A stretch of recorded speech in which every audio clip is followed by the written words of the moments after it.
So hello everyone, welcome back to zero YouTube channel. This is Shivani Keswani और finally मैं आपके लिए ले आई हूँ आरबीआई ग्रेड बी की क्यूआरई की स्ट्रैटेजी। तो आपको क्वांट्स, रीजनिंग और इंग्लिश में कैसे सेक्शनल कट ऑफ क्लियर करनी है। ओवरऑल कट ऑफ आप डेफिनेटली किसी एक सब्जेक्ट पे डिपेंड करके नहीं क्लियर कर सकते हैं। आपको थोड़ा बहुत हर सब्जेक्ट में कट ऑफ से ऊपर लाना पड़ेगा। वही मैं आपको दिखाने वाली हूँ। मैं अपना स्कोर कार्ड ऑलरेडी शेयर कर चुकी हूँ, बट मैं अपने स्कोर्स के आधार पे ये आपको बताऊंगी कि कैसे मैंने प्रिपेयर किया था। एक चीज आप अपने माइंड में क्लियर रखिए, क्योंकि कई सारे लोग मुझसे ये बोलते रहते कि मैम आपने तो आईबीपीएस पीओ भी क्लियर कर रखा है और वेरियस अदर एग्जाम्स, तो आपके लिए क्यूआरई बहुत ही इजी पड़ा होगा। तो लेट मी टेल यू, मैंने अभी लास्ट ईयर जब आरबीआई का एग्जाम दिया था तो उसके मैंने 2.5 साल पहले आईबीपीएस पीओ और दूसरे सारे एग्जाम्स क्लियर किए थे। तो बहुत टाइम हो गया और मैं रेगुलरली क्यूआरई प्रैक्टिस नहीं करती हूँ। तो I also have to go with a strategy that works for everyone who is new to QRE, जिसको क्यूआरई में उतना अच्छा स्कोर नहीं होता है, जिसको क्वांट्स में स्पेशली बहुत प्रॉब्लम होती है। तो आप मेरी स्ट्रैटेजी से पूरा पूरा रिलेट कर पाएंगे। आपको बिल्कुल भी ऐसा नहीं लगेगा कि मैं आउट ऑफ द वर्ल्ड काम कर रही थी, ऐसा कुछ भी नहीं है। आई एम अ बैंकर और मुझे भी बहुत कम टाइम मिलता है और उस कम टाइम में इट इज वेरी बेनिफिशियल कि मैं फेज 2 और जीए की तैयारी करूं बजाय कि क्यूआरई को टाइम देने के, राइट? तो यही स्ट्रैटेजी मैं आपको प्रोवाइड करने वाली हूँ and that is going to change your life अगर आपने मेरी ये स्ट्रैटेजी को फॉलो कर लिया। So let's get started without any further delay. Okay, तो आइए देखते हैं कि क्या है क्यूआरई की स्ट्रैटेजी। अब यहाँ पे आप देख सकते हैं 30 मार्क्स की क्वांट्स आती है, 25 मिनट्स में आपको करना होता है। Obviously you can not solve all the questions, आपको सारे क्वेश्चंस नहीं सॉल्व करना है। आपकी कट ऑफ ही 7.5 जाती है, ठीक है। 7.5 मतलब आप कहीं ना कहीं 8 या 9 भी स्कोर कर लें तो आपका बेड़ा पार हो जाएगा। I score 10.75। अब ये कैसे किया मैंने, देखो सबसे पहले तो क्वांट्स में आपको क्या करना पड़ता है, you have to do selective studies, ठीक है। आपको सिलेक्टिव स्टडीज करनी पड़ेंगी यहाँ पे। दैट मीन्स कि आपको सबसे पहले तो पीवाईक्यूज देखने हैं। पीवाईक्यूज को देखने के बाद आपको एक आइडिया लग जाएगा कि what all topics are do come in RBI grade B, ठीक है। क्योंकि आईबीपीएस ही एग्जाम कराता है, बट हमें ये समझना पड़ेगा आरबीआई के पीवाईक्यूज को ही देखे कि कौन से टॉपिक्स कवर किए जाते हैं। उसके बाद उन टॉपिक्स में से आपको क्या करना है, लिस्ट डाउन करने हैं। जैसे कि नंबर सीरीज पूछा जाता है, नंबर सीरीज कितने नंबर का पूछा जाता है ये भी लिखना है। क्वाड्रेटिक पूछा जाता है, ठीक है। आपका डीआई पूछी जाती है, डीआई भी आई गेस 2 आती हैं, ठीक है। उसमें से एक डुएबल होती है, ठीक है। और क्या क्या आता है, आपके अर्थमेटिक के क्वेश्चंस आते हैं, इसमें से भी कुछ डुएबल क्वेश्चंस निकल जाते हैं। तो आपको पहले लिस्ट आउट कर देना है कि किस में से कितने कितने क्वेश्चंस आते हैं। जैसे नंबर सीरीज में से 2 आते हैं, क्वाड्रेटिक के 2 आते हैं, ये सब आपको लिख लेना है, ठीक है। पीवाईक्यूज को देख के तो ये कोशिश कीजिए कि लास्ट 3 इयर्स के पीवाईक्यूज में आप देख लीजिए, तो एक आपको अच्छा आइडिया मिल जाएगा कि क्या चेंजेस आ रहे हैं, ठीक है।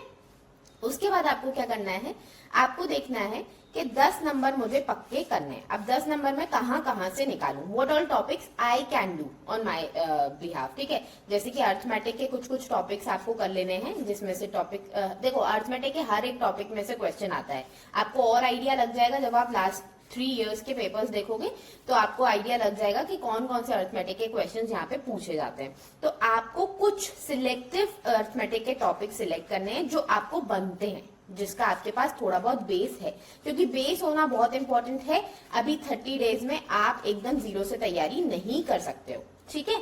तो बेस होना तो इम्पोर्टेंट है। तो आपको सिलेक्टिव जो चैप्टर्स हैं वो देख लेने हैं, उनको अच्छे से प्रैक्टिस कर लेना है, ठीक है। उनके जो हार्ड वाले क्वेश्चंस हैं वो प्रैक्टिस कर लेने हैं, क्योंकि आरबीआई ग्रेड बी का फेज 1 का जो लेवल होता है वो कहीं ना कहीं आईबीपीएस पीओ मेंस से हल्का सा नीचे होता है, मतलब पूरा मेंस नहीं, लेकिन उसके थोड़ा सा नीचे ही होता है।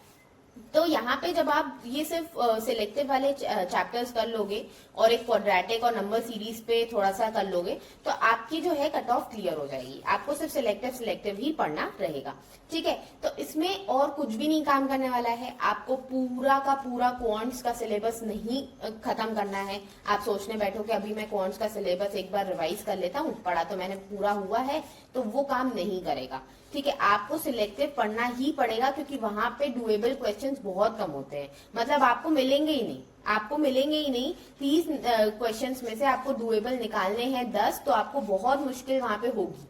और वो मुश्किल तभी आसान हो सकती है जब आपने सिलेक्टिव पढ़ा हुआ है, जब आपने कुछ टॉपिक्स पे अच्छी खासी महारत हासिल की हुई है। ठीक है, तो ये आप करेंगे, इससे आपका जो क्वांट्स का सिलेबस है आपको पूरा नहीं करना है। सिलेक्टिव पढ़ के आपको 10 नंबर का निकाल लेना है। आप चाहें तो to be on safe side 12 number पे भी जा सकते हैं, लेकिन क्योंकि कट ऑफ 7.5 से कभी भी ज्यादा नहीं जाएगी। आप बोलेंगे कि भाई मॉक्स कहाँ से लगाएं, क्योंकि मॉक्स लगाना सबसे ज्यादा इंपॉर्टेंट है। आप मॉक्स लगाएंगे, फुल लेंथ लगाएंगे, ठीक है, फिर आप सेक्शनल्स लगाएंगे, टॉपिक वाइज लगाएंगे, तब जाके ही आपको थोड़ा सा एक कॉन्फिडेंस आएगा कि ठीक है अब मेरी तैयारी पूरी हो चुकी है और अब मैं एग्जाम देने के लिए रेडी हूँ। तो ये आप लगा सकते हैं प्रैक्टिस मॉक से। ठीक है, प्रैक्टिस मॉक के आपको जो मॉक्स हैं वो थोड़ा सा एग्जाम लेवल मिलेंगे, और इन्होंने हर टाइप के आपके जो मॉक्स हैं वो रेडी करके रखे हैं। तो आप इनके मॉक्स जरूर से एक बार देख सकते हैं, मैं लिंक आपको डिस्क्रिप्शन बॉक्स में दे दूंगी, और आप यहाँ से PYQs को भी कवर कर पाएंगे। ओके, अब बात कर लेते हैं इंग्लिश की। इंग्लिश में आपका 30 मार्क्स का आने वाला है, 25 मिनट्स आपको मिलने वाले हैं। मैंने स्कोर किया था 25.25, जो कि एक बहुत अच्छा स्कोर है। 7.5 कट ऑफ गई थी। आप चाहें तो दूसरे स्कोर कार्ड से भी थोड़ा सा वेरीफाई कर सकते हैं कि ये स्कोर अच्छा है या नहीं है, तो आपको थोड़ा सा पता चल जाएगा कि कितने सारे लोगों के 20 से अबव स्कोर आया है। ठीक है, इवन सिलेक्टेड के भी अच्छे स्कोर्स नहीं आते हैं। तो ये इंग्लिश में मैंने क्या किया था, इंग्लिश में मैं हमेशा दूसरे एग्जाम्स में भी बोलती हूँ और अभी भी यही बोलूंगी, I just read editorials, 2 to 3 editorials on daily basis. और ये एडिटोरियल्स आप कौन कौन से न्यूज़पेपर्स से रीड कर सकते हैं, एक तो बिजनेस स्टैंडर्ड है, एक लाइव मिंट है, एक आपका बिजनेस लाइन है। ठीक है, इन 3 में से कोई भी एक उठाइए और आपका काम हो जाएगा। ठीक है, एडिटोरियल्स पढ़िए आप 2 से 3 डेली रेगुलर बेसिस पे, और आप अपने प्रैक्टिस कीजिए क्वेश्चंस को। ठीक है, क्वेश्चंस आप प्रैक्टिस मॉक से कर सकते हैं। आपको यहाँ पे सेक्शनल्स भी मिल जाएंगे, फुल लेंथ भी मिल जाएंगे, तो ज्यादा से ज्यादा आप सेक्शनल्स और टॉपिक वाइज इसके लगाइए। ठीक है, और कुछ भी नहीं करना है, आपको सिर्फ क्वेश्चंस प्रैक्टिस करना है और डेली बेसिस पे अपना जो एडिटोरियल है वो पढ़ना है। दैट्स इट, इंग्लिश में यही काम करेगा। अब आप बोलोगे कि मैम इतना सा करके थोड़ा ना आपका इतना स्कोर आ गया था, तो भाई मैंने एक्स्ट्रा और कुछ भी नहीं किया था, और मैं आपसे छुपा के क्या ही कर लूंगी। मतलब अगर मेरे पास कोई रामबाण होता तो मैं आपको देती ना। ऑब्वियसली ये मेरे चैनल के लिए भी बहुत इंपॉर्टेंट है कि आप लोगों का सिलेक्शन मेरी किसी बात से हो जाए, तो मैं क्यों छुपाऊंगी। तो यही एक चीज है जो मैं करती थी और कुछ भी नहीं किया था मैंने। ठीक है, इसके बाद अब बात कर लेते हैं रीजनिंग की। रीजनिंग में 60 मार्क्स का आपका रीजनिंग आने वाला है, 45 मिनट्स मिलेंगे, टाइम की आपको कमी नहीं मिलेगी। ठीक है, लेकिन अगर आप पूरा पेपर नहीं देख पाए तो आपको नुकसान हो सकता है।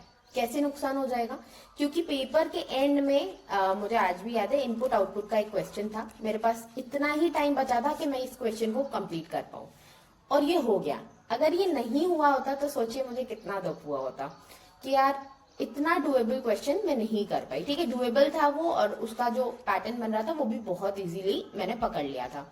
तो ये जो टाइम है ये आपको तभी हेल्प करेगा जब आप मिसलीनियस क्वेश्चंस को पहले करेंगे, उसके बाद आप पजल सिटिंग अरेंजमेंट पे मूव ऑन करेंगे। ठीक है, तो अब ये आप कहाँ से कर सकते हैं, इसमें भी आपको सिलेक्टिव होना पड़ेगा। आपका क्रिटिकल रीजनिंग बहुत अच्छा नंबर आपको दिला सकता है अगर आपने एडिटोरियल्स अच्छे से पढ़े हैं। आपका इंग्लिश में अच्छा स्कोर हो जाता है तो क्रिटिकल रीजनिंग आपको प्रॉब्लम नहीं देगा।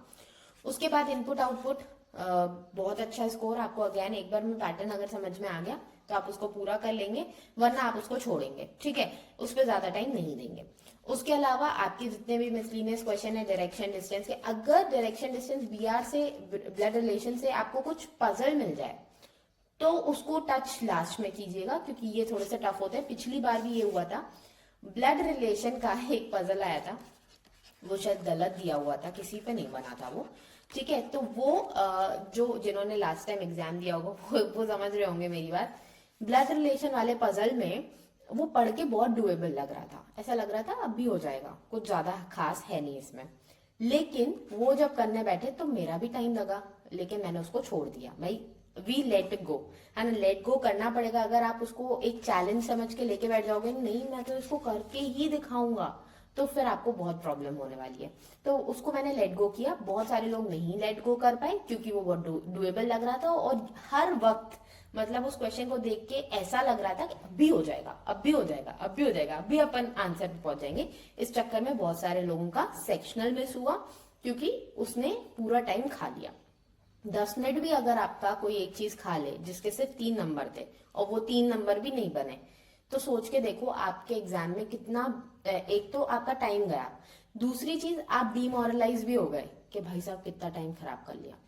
तो मैं भी डिमोरलाइज हुई थी, बट मेरा क्योंकि ज्यादा टाइम नहीं गया था और मुझे लेट गो करना आता है कि कौन से क्वेश्चन छोड़ने हैं, कौन से उठाने हैं, और अगर गलती से गलत क्वेश्चन उठा लिया तो उसको कब छोड़ना है, मुझे ये चीज आती थी, इसलिए मैंने उसको छोड़ दिया था और उसकी वजह से मुझे रोना नहीं पड़ा था। काफी सारे लोगों का यहाँ पे बहुत, मतलब आप सोच के देखो, जिसने फेज 2 की अच्छी खासी तैयारी की है, वो एक सिर्फ 3 नंबर के क्वेश्चन की वजह से छूट जाए उसका फेज 1, उसकी कैसी हालत होती है। तो वो सारे जो लोग थे उनका बहुत नुकसान हुआ। इसलिए please let go of those questions which you can not मतलब सॉल्व, और आप उसको आइडेंटिफाई नहीं कर पा रहे हो कि होना कैसे, आप पैटर्न नहीं क्रिएट कर पा रहे हो, तो ठीक है, उसको पजल, उसको कोई भी आप चैलेंज की तरह मत लो, ठीक है, वो आपका टाइम खाएगा।